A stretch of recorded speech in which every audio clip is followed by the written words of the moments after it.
আজি প্ৰেক্টিচলৈ যোৱা অকণমান দেৰিয়ে হ'ল। প্ৰেক্টিচৰ ভিডিঅ' ক্লিপ লোৱা নহয় দেই। তাৰ পাছত এয়া আকৌ ব্ৰেক টাইমত ৰাইজে বিহু জুৰিছে আৰু এইফালে মিনি চেলিব্ৰেশ্যন এটা প্ৰিপেৰেশ্যন হৈ আছে। খন্তেক ৰ'ব, কৈ আছো কিহৰ চেলিব্ৰেশ্যন। এইজন অনুৰণ-দা আৰু এইজন তন্ময়-দা, আমাৰ নাট্যগুৰু, আৰু এয়া আমাৰ ৰাইজ।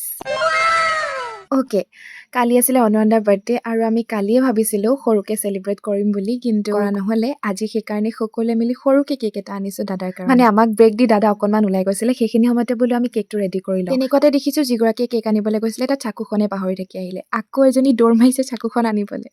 আৰু তাৰপাছত দাদা আহিলে।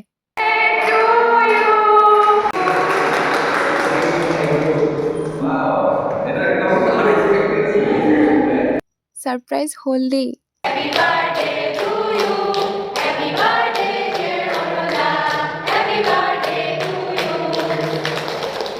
ভিডিঅ'কেইটা স্পীড কৰি দিলোঁ দিয়ক, নহ'লে বহুত দীঘল হৈ গ'লহেঁতেন। বাৰু, প্ৰেক্টিচৰ শেষত দাদাই আমাক মিঠাই চিঙৰা খোৱালে। তাৰ পাছত সকলো ঘৰা-ঘৰি, আৰু মই ঘৰলৈ আহিয়ে বাহিৰে বাহিৰে বৌহঁতৰ ঘৰত সোমালো। মানে বৌহঁতৰ ঘৰত আজি বছৰেকীয়া নিয়ম আছিলে। মোকতো ৰাতিপুৱা কাম বন কৰিবলৈকে মাতিছিলে, কিন্তু মই যাব নোৱাৰিম বুলি ক'লো, সেইকাৰণে চিধাই গৈ তাতে সোমালো। তাৰ পাছত বৌহঁতৰ ঘৰতে ভাত পানী খাই ঘৰলৈ আহিলো। এতিয়ালৈ এয়াই।